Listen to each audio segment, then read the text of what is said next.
Alright, I'm back with another Destiny 2 video. I was actually going to make this yesterday, but right when I was going to start, I saw some tweets about how there was an exotic quest that had secretly launched that people had somehow found within the hour, even though it is totally random to find. I will get into that later, but what I was going to talk about was the story stuff and this new microtransaction that Bungie's selling, which is certainly interesting. The story stuff was pretty bare bones this week. You do a really long walk, unless I missed some sort of shortcut, all the way through the throne world, and then you meet up with Savathun, who we have not seen in a long time. If you have not been paying close attention to things like radio messages and lore pages, you may not understand that Savathun is not dead and was resurrected after the whole Heresy brings her back to life and then sacrifices her to get rid of Zebra's throne world. In the radio message, they're like, oh, she came back to life again and then wandered off without her ghost, or keeping her ghost hostage. But now she's like, nope, I have my ghost back and I'm doing things, so don't mess with me, don't mess with my family, get off the dreadnought.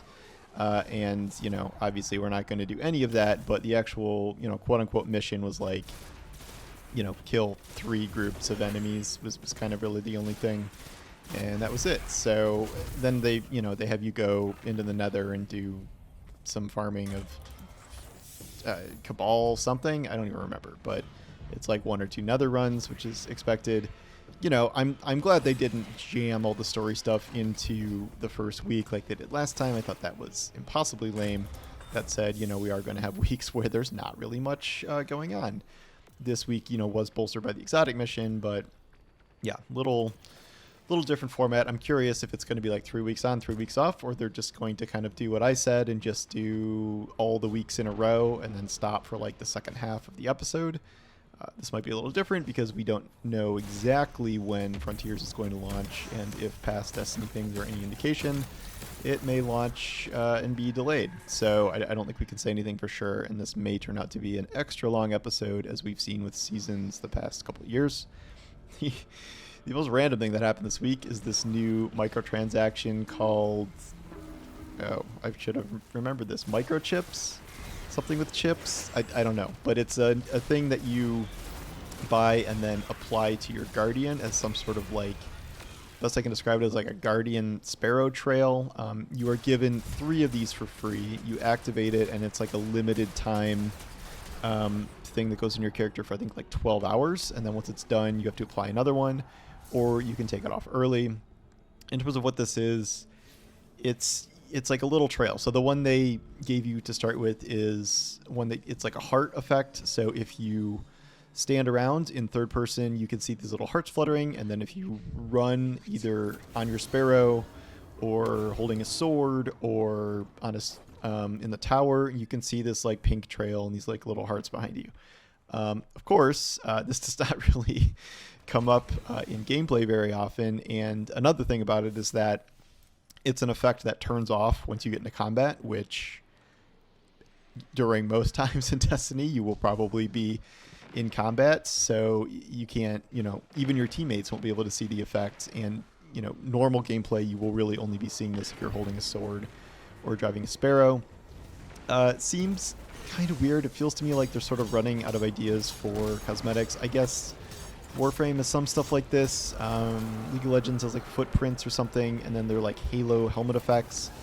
I would say the difference there is both they look better, and also, as far as I know, they don't turn off during combat. Maybe this is like a Crucible thing, or they don't want like visual effects cluttering up the screen if like you're doing a raid and 6 people have trails running around, which can be distracting. So maybe that's the reason for it, but I don't think this makes for a terribly compelling purchase. Some people are freaking out that this idea means you're buying, this is 800 silver, so it's actually like $8-10. So people are saying that how could you spend that much on a limited time item that's consumable? That's not the way it works. I don't think it's very clearly explained, or people just aren't reading closely, but once you buy it, it unlocks it in collections permanently. So it is a limited time consumable, and yet you can just pull I don't know, a bunch at a time out of collection, so you can keep using it indefinitely. not exactly the smoothest system. I don't know why you couldn't just turn it on or off, you know, but that is the deal.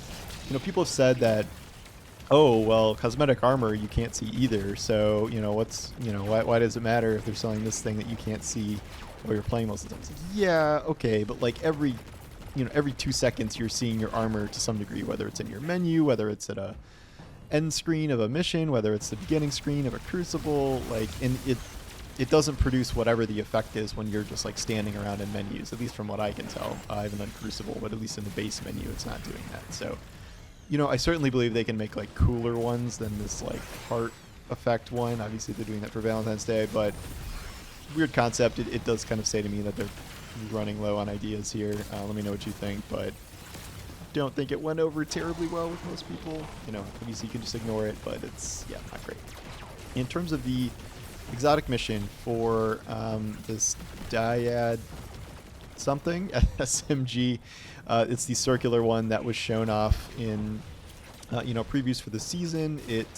I'm still using it to like figure out exactly what its deal is, but like you can have modes where it shoots like seeker blights, and then, you know, you can get unlimited ammo.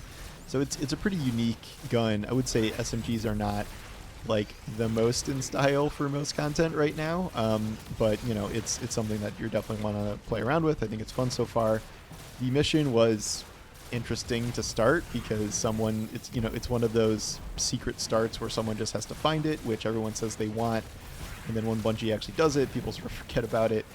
This was the activation was like there was a blight that spawns on a ceiling somewhere in Nether, and you can find it just doing explore mode. I guess this is one of the things explore mode is for.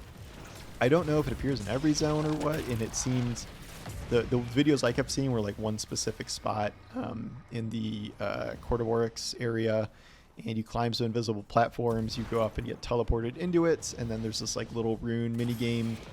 Then this leads to kind of a series of mini quests where you go into various lost sectors or public event type things to activate, you kill things with a blight, and it activates a curse,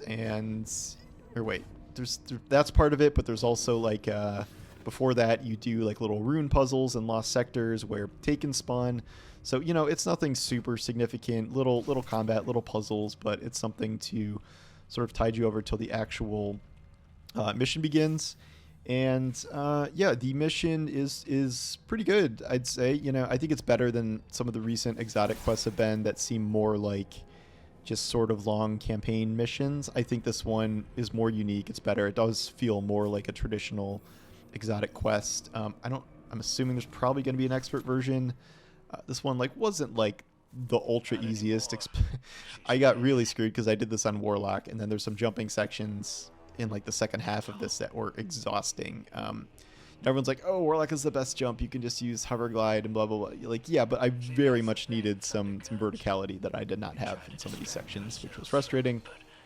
Combat is interesting. There's a part where it almost seems like you reach the final boss like relatively quickly, but it's just like the first boss, and there does end up being another boss at the end where you are fighting like a normal and a Taken version of a boss, where things are, you know, Blade is spawning on the ground in one zone, and then Blade spawns up top in another zone, and you kind of have to go back and forth. There are not like Nether rules here, so it's not like no regenning health or anything like that. So it's not, you know, super difficult. And again, this is like normal mode, not an expert mode, which may or may not happen. I'm not sure. And so you know, I really liked the environments. I thought the little Shrieker setup things in the egg sections that were mostly jumping puzzles were good. I just hated doing the actual jumping part until part of it was solved by finding these like little blights that you can use as lifts, as opposed to jumping in this area with a bunch of spiky, pokey things that will kill you. I do think it did just a good overall job of a mix of aesthetic and combat and jumping and stuff like that. You know, it's not going to be an all-time great exotic quest, but I do think it's better than a lot of the ones we've had previously.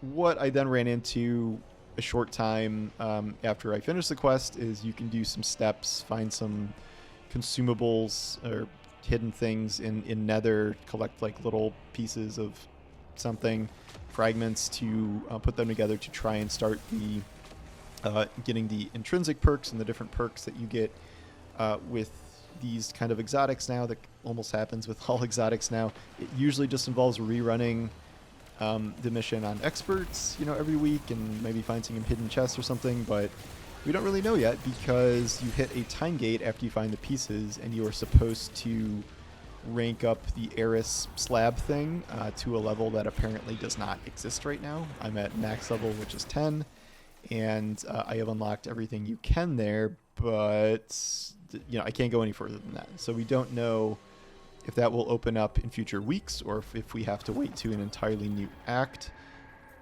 I don't know. That doesn't seem great. If so, nobody likes time gating. At least the weapon is not time gated, but customizing it I think is what people want to do next. And if you have to wait a whole act, that's kind of a bummer. Of course, it was a surprise that this existed at all, given that we just don't really ever see exotic missions launch this quickly in week 2. I mean, sometimes, but it's pretty rare. Usually they save something like that for Act 3 when there's less stuff going on. As a result, Act 3 may be pretty barren here since we got the story start, we got the dungeon, we got the exotic mission. There are more mission types to come, but I don't know. Maybe there's more secrets, who knows? But that is pretty unusual to roll things out that way. So it was a pretty eventful reset after all. The story wasn't much. The chroma trail thing is odd. But the exotic mission was, I thought, pretty solid. And I just regret being a warlock and bad at jumping, but it's fun. It's fun. You look up a guide. Obviously, I don't really do walkthrough guides, but a bunch of people made them. It's pretty difficult. I can't imagine how hard it is to run through these so fast and try to get a guide out when 20 other people are also doing the same thing. That's tough. So, props to those guys. Yeah, that's all for now. More Destiny stuff next week. Oh, I might do something on crafting again versus the loot drops we're seeing now. So I'm sure that'll be super popular. So anyway, thank you for watching, and I'll talk to you soon. Take care.